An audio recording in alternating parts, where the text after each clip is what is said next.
haddii dawladda shisheeye yeeranayaan dadkii muwaadiniinta Soomaalida ahaa oo aysan ixtiraamin madaxweynihii qaranka ilaan waasan su'aasha hadal kaaga bilaabeen in la kala saaro Xasan Sheikh mudane Xasan Sheikh iyo madaxweynaha qaranka Xasan Sheikh hadda waa madaxweynaha qaranka kursiga ku fadhiyo waa waxa isaga ka xumaad anaga naga xumaadeen haddii aan sharafkiisa loo ogolaanin waa sharaf Soomaalidu ay lumisay anigu aan lumiyay haddii isaga wax ka halaabaan aniga wax iga halaabeen marka waxaa la rabaa maamul goboleedyada iyo qof kastoo siyaasi ah inuu u arko madaxweynihii qaranka uusan u arag Xasan Sheikh oo shakhsi ah isuu arag iyada meeshaas in lagu dhiso marka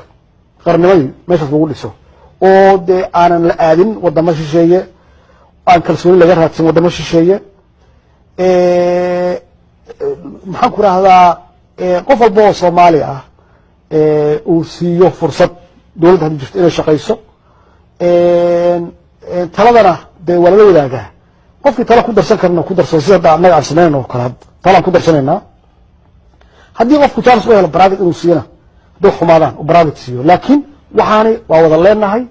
ama federaalka joog ama gobol joog waa naga wada dhexaysa